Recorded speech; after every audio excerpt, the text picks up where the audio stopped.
Shalom Ubracha, nous poursuivons avec la 7e Mishnah du 8e Perek. Et avec cette Mishnah, nous terminons le Perek.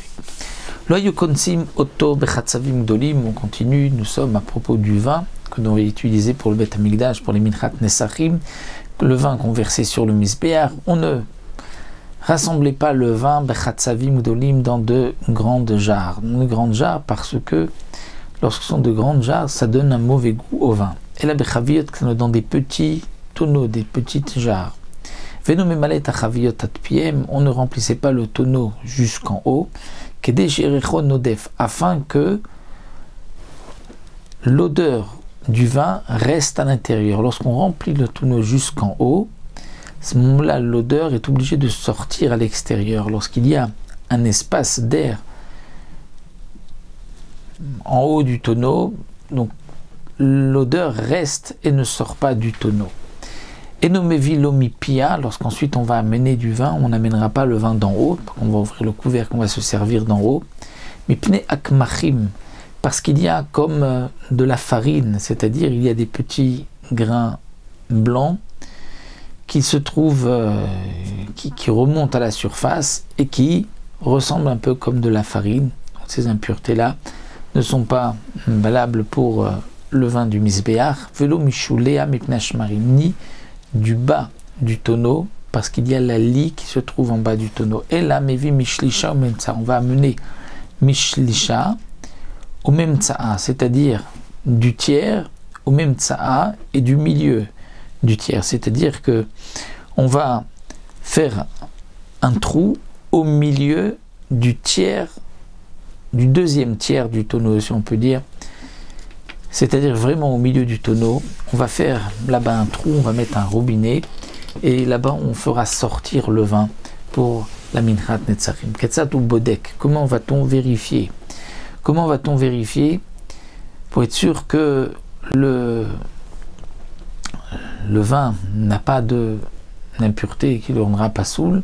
Alors à Gizbar Yoshev à Kanebeyado, il y avait le responsable, Gizbar, qui lui était assis, et il avait un roseau, un bâton de roseau dans sa main.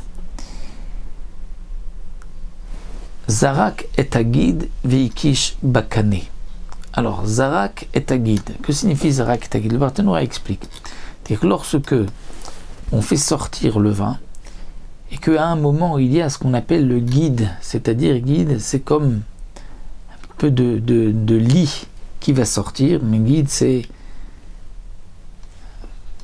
on dire comme un tendon, comme un morceau de lit qui sort. À ce moment-là, Ikish Bakane, le Gizbar va donner un coup avec le canet, avec son roseau, mais il ne va pas parler, il ne va pas dire de fermer le robinet, il va faire ce siman, ce signe, et on comprendra qu'il faut fermer. Pourquoi il ne faut pas parler? Parce que la Gemara nous dit que la parole abîme le vin. De la même manière que dans la Ktoret, mais c'est le contraire. Il disait, comme on le dit tous les jours dans la Ktoret, Hadek etev etev hadek, mipnei she'akol yafeh labesamim. Lorsque on écrasait les besamim pour faire la Ktoret, il fallait dire Hadek etev etev hadek, c'est-à-dire qu'on va les écraser bien, on va les écraser très fin. Et il fallait le dire parce que le kol, le son, la voix, était favorable, donnait une meilleure odeur au suite en besamim. Mais ici, c'est le contraire. Pour le vin, le dibour est caché et dur, donc il ne fallait pas parler, il fallait donc taper pour faire un siman et dire maintenant on ferme le robinet, on ne prend plus de cette huile, de ce vin, pardon. Il y a une autre explication que nous donne le Barthénoura, que signifie Kish Bakane, c'est-à-dire que le Gizbar, dès qu'il voit un peu de lit qui va sortir, il va taper sur ce morceau de lit pour le faire sortir, pour l'empêcher de tomber dans le récipient où on récupère le vin. Rabbi Yosef Rabbi Omer Yain Shala Bokmachim Pasoul Shenemar Tumim Yulachem Umin Khatam. Rabbi Yosef Rabbi vient nous dire que s'il y a dans le vin Kmachim, donc comme on a vu, c'est un peu de blanc qui ressemble à de la farine, c'est Pasoul. C'est-à-dire ce n'est pas qu'on peut prendre du milieu, tout le vin est Pasoul, Shenemar, comme c'est marqué Tumim Yulachem Umin Khatam.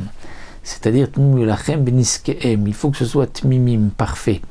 Et donc s'il y a comme ce blanc kmachim qui ressemble à de la farine, ça rend donc non valable le vin et on ne pourra pas le prendre d'après Rabbi Yossé et Rabbi Yehuda. Mais comme le précise le Barthénoura, la halakha n'est pas comme Rabbi Yossé et Rabbi Yehuda et donc ce vin reste caché, mais il ne faudra pas prendre des kmarim mais de prendre du milieu, comme nous l'avons vu donc dans notre Mishnah.